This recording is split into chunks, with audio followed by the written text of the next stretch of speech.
अभी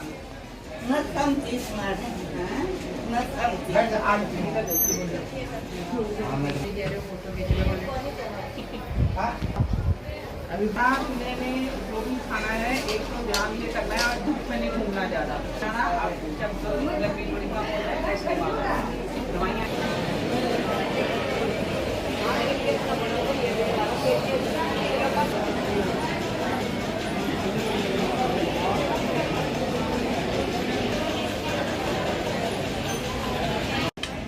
ठीक है ना।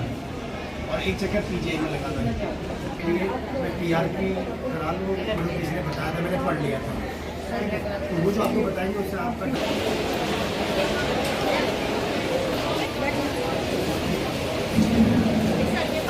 नमस्कार जी, मैं doctor Satyendra Vashisht, civil hospital Rohtak में सीनियर मेडिकल ऑफिसर और साथ साथ आई सर्जन। गर्मी जैसा कि हम देख ही रहे हैं दिन पर दिन बढ़ती जा रही है, टेम्परेचर बहुत ज्यादा हो रहा है, तो हमारे पास ओपीडी में ज्यादातर जो मरीज आ रहे हैं उनको आंख में लाली है और साथ में खुजली है और इसके अलावा आंखों में सूखापन है। और उनकी जो मेन कंप्लेंट्स रहती हैं, एक तो आंखों में चिपचिपा पानी आता है और लाली रहती है और बार बार आंखों को खुजली करनी पड़ती है, आंखों में खुजली होती है। इसके अलावा आंखें खोलने में दिक्कत आती है, रड़क रहना आंखों में, ये सारे इसके मेन लक्षण हैं।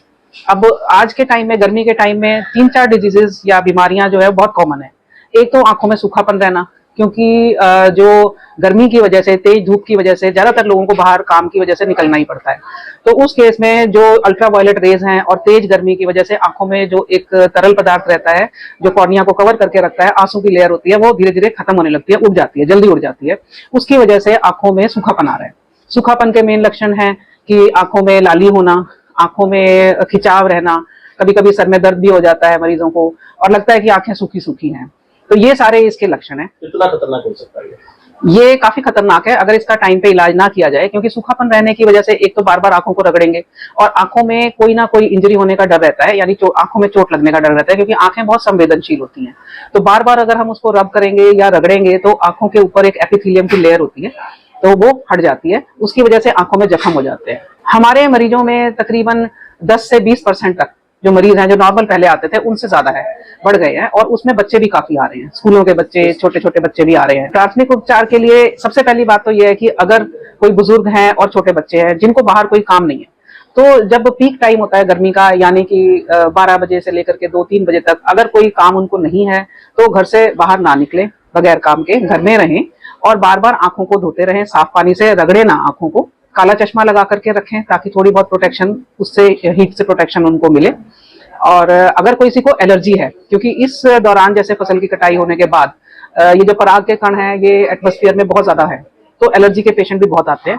अगर किसी को एलर्जी है आंखों में तो वो तुरंत आकर के अपना उपचार कराएं और अपने आप से कोई दवाइयां ना डालें। मैं doctor Dinesh Malik, deputy civil surgeon and SMO at civil hospital, और मैं स्किन स्पेशलिस्ट भी हूँ सिविल हॉस्पिटल में। मौसम बदलने से जो खास तौर से जैसे गर्मी शुरू होती है, तो इस गर्मी की वजह से हमारी बॉडी के ऊपर मेनली जो एक्सपोज एरिया है बहुत ज़्यादा एलर्जी शुरू हो जाती है, जिसको फोटोडर्मिटाइटिस बोलते हैं। इसीलिए सबसे ज़्यादा इंपॉर्टेंट ये कहा जाता है कि जब भी हम कभी धूप में जा रहे हैं तो सनस्क्रीन यूज़ करें या वाइट क्लॉथ लगाकर चेहरे पे निकलें या हैट पहने या हेलमेट लगाएं। जो हाथ का खुला एरिया है उसके अंदर हम हैंड कवर्स डालें जो स्किन कलर के हों, बहुत ज़्यादा ब्राइट कलर से बचें।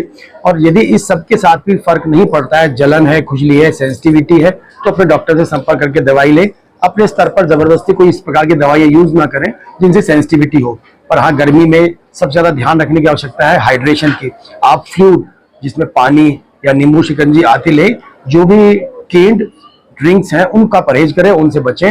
नींबू पानी है या जो सीजनल फ्रूट्स हैं उनको आप अच्छी मात्रा में ले सकते हैं, वो आपके बॉडी के अंदर फ्लूइड का कंटेंट बढ़ा देते हैं, जिसमें तरबूज, खरबूज या सीजनल और वेजिटेबल्स और फ्रूट्स जो है ये बहुत हेल्पफुल होंगे। करीब 20 से 30% जो है पेशेंट्स का इनपुट बढ़ा है, जो कि बेसिकली गर्मी की सेंसिटिविटी की तकलीफों को लेकर ज्यादा आ रहे हैं।